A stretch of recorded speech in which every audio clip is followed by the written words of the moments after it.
Hey folks, Max here, and I've been known to cruise a bathhouse every once in a while. Very shocking, I know. But I make videos on the intersections of sex, LGBTQ life, kink, and politics. And talking about intersections, I stream about infrastructure on Twitch. But making a little U-turn, today we're going to be addressing the abridged history of gay bathhouses. If you like these types of videos, consider subscribing, and if you're feeling generous, consider supporting the channel on Patreon. If you're not familiar with gay bathhouses, you could be thinking of just a public bathing space, but for gays. The thing is, you wouldn't be too far off. A gay bathhouse is a meeting area just like bathhouses of old. The difference being that gay bathhouses embrace sexuality as social. That is to say, people be fucking in the baths. However, there are other features to gay bathhouses that we'll be addressing later on. To understand the origin and the evolution of gay bathhouses, we have to start at the very beginning. Now, public bathing dates back to the prehistoric, but the earliest recorded public bath was built in the Indus River Valley around 2500 BC in the lost city of Mohenjo-Daro. Mohenjo-Daro? I'm actually not sure how to pronounce it. Don't at me. But the Romans, Turkish, Greeks, Japanese, Koreans, Native Americans, etc. were super into public bathing, some of which was more sexual than others. Is this COS? But as time went on, public bathing spread, and so did puritanical Christianity. Which leads us to our first bathhouse raid in Florence, Italy in 1492, where there was a purge against the vice of sodomy, because this was in the thick of the Italian Renaissance, which was all about thumping Bibles and not other dudes. Unless you were Michelangelo, and then the church had a real hard-on for you, to their detriment at times.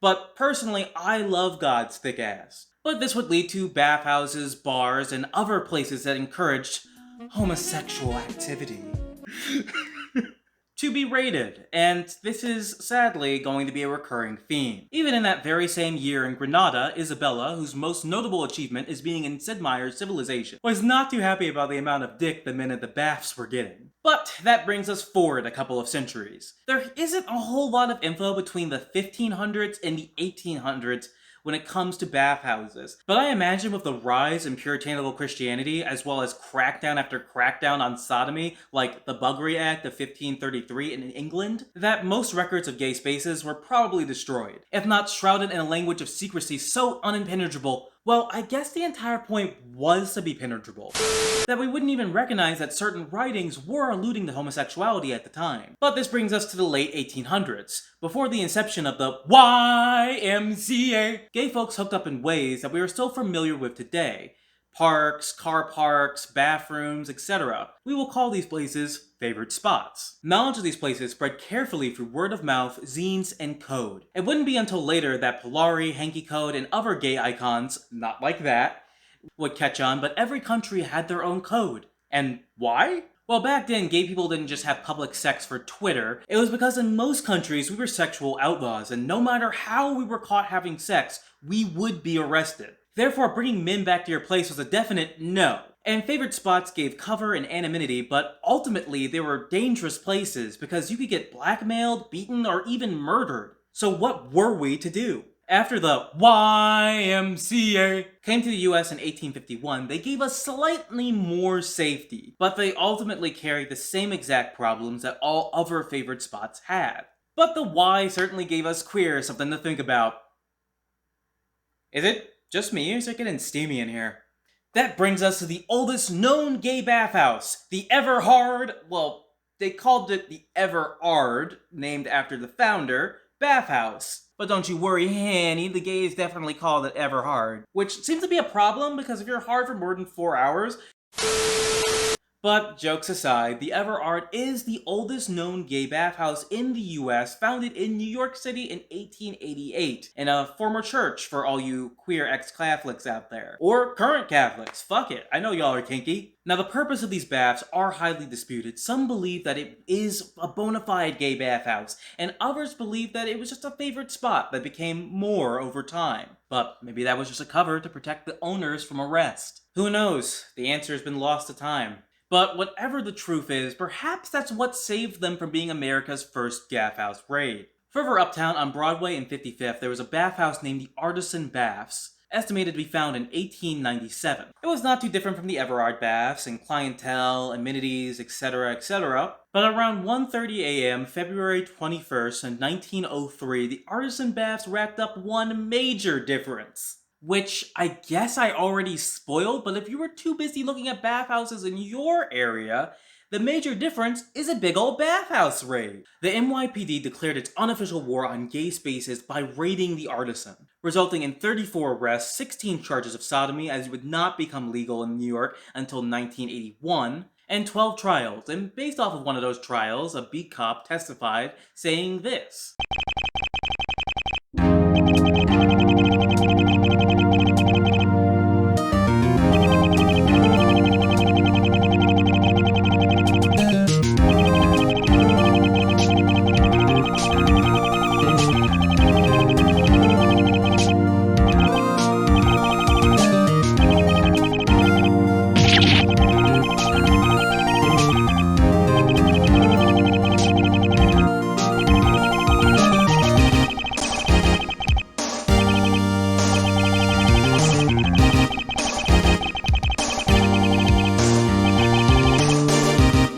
First off, really love the drama of that, but second, it seems that the sex was very out in the open at this place, meaning that the Artisan most likely fit the description of an early gay bathhouse, and not just a favorite spot. The difference being that a cop can watch you get bread out in the open before beating you up and arresting you. Progress. But after the Artisan, the US lit up with raids. Baker Street Club in 1918 in San Francisco, Turkish Baths in 1929 in New York City, and the 21st Street Baths in 1966 in San Francisco. That may not seem like a lot, but you have to remember that I'm focusing specifically on known gay bathhouse raids between the years 1903 and 1969. There were many other raids of gay spaces that weren't bathhouses during this time. But that leads us into the 70s. The gays had had enough of the raids. Compton's Cafeteria in 1966, as well as Stonewall in 1969, set the stage for both coasts when it comes to gay liberation. This is where we see the rise of modern gay bathhouses that were meant to cater to the social and sexual needs of queer men, especially because at the same time, many different states were decriminalizing gay sex, starting with Illinois in 1962, then Connecticut, Colorado, Oregon, and further down the line in 1976, California. Though police did raid Liberty Baths about 2 years afterwards to test this. Just cop things, assaulting and arresting groups of innocent people for fun. Thankfully, the public sex charges were dropped by the DA, who had said at the time, this was no doubt a private place. Around that time, in the late 70s, it was estimated that there were nearly 200 bathhouses in the US alone. But Max, why bathhouses? Well, bathhouses mimicked many of the favorite spots that existed before Everard and before the YMCA. Saunas, steam rooms, and locker rooms. But by the time the 70s rolled around, gay bathhouses started recreating more favorite spots. Glory holes recreated that of bathrooms. Mazes recreated park bushes and undergrowth, and video rooms recreated balconies and back rows of movie theaters. It was a walk down memory lane, but this time much, much safer. In fact, it was so safe that divas of the day like Bette Midler could perform in them. Oops, wrong clip. Ah, there we go.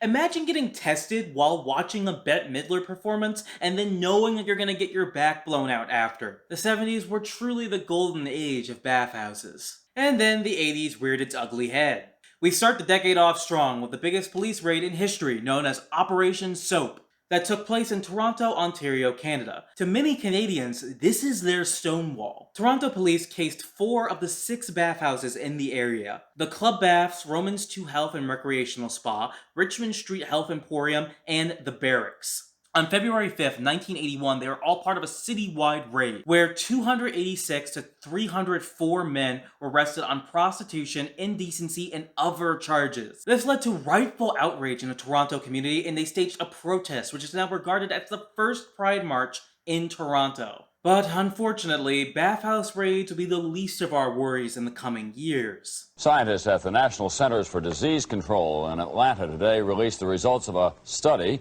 which shows that the lifestyle of some male homosexuals has triggered an epidemic of a rare form of cancer. With the introduction of the HIV/AIDS epidemic, bathhouses had to change, and they had to change fast. Since we are currently in our own pandemic, at the beginning of my research, my knee-jerk reaction was to say, close down all the bathhouses. But as I read, it began to make more and more sense that these bathhouses should remain open. But Max, you can't just facilitate sex and a pandemic spread by sex! It's spread in other ways too, but I have a video about that, so you can check that out later. But just like abortion, sex work, and drugs, when you criminalize them, it doesn't mean that they're not going to happen, it just means that they're not going to happen safely. You have to remember that for gay bathhouses that chose to stay open during the 80s, the choice wasn't just about cash or pig-headedness. At this point, gay bathhouses were exclusively owned by gay men.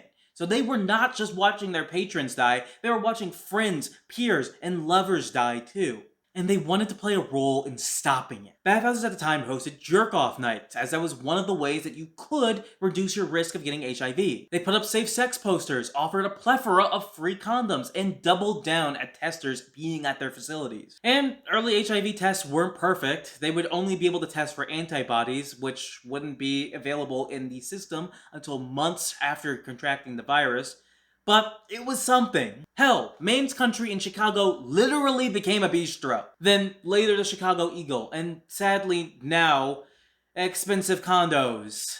But hey, they named them after Chuck Renslow. Woo-hoo! But for some officials like Ed Koch, the changes that bathhouses were making were not enough, and he took it into his own hands to ensure that all the city's gay bathhouses closed down. Even the Everard baths that we talked about before that survived the fire and police could not survive Koch. Everard closed its doors in 1986. But New York was not the only city or state to do such. Initially, 38 states criminalized HIV, and while not all of them closed down their bathhouses, many bathhouses did end up closing their doors. By the 1990s, it was estimated that there were only 90 bathhouses left in the US. And in states like Minnesota, gay bathhouses can still not legally operate. In fact, the last US bathhouse police raid took place in Minneapolis in 2017, where police cracked down on an unlicensed sex club called The Warehouse. Make no mistake, The Warehouse lives on as a private sex venue out of someone's house, but it does not benefit the testing that it used to have. And folks out of the loop may now use more dangerous cruising places. Huh. Sounds familiar. And that brings us to the 2000s through the 2020s. At the time of recording, there's an estimated 38 gay bathhouses in the US. Less than half of what there were in the 90s, but still the most of any single country. However, the UK is close with 35 locations, despite being the size of approximately one New York or 1/3 of a Texas. But Max, why are they closing? I'd love to go and get dicked down. Well, the biggest factor is the rapid gentrification of gay neighborhoods. While Andersonville in Chicago is still plenty gay, Man's Country was just huge. And they couldn't keep up with rising property taxes. Same with Hollywood Spa in, you guessed it, LA, whose rent doubled overnight when they were already 6 months behind in rent. And lastly, an unwillingness or inability to change with the times. Gay culture has changed when it comes to hooking up. In the US and many different countries, it's now socially acceptable for you to bring a guy into your home for the night. And you don't even have to leave your house. It's like DoorDash for dick. And don't get me started on how some bathhouses treat trans men. But bathhouses are more than just sex. They're a social environment for gay men to meet, and while some bathhouses do have bars in them, a lot, in my experience, don't.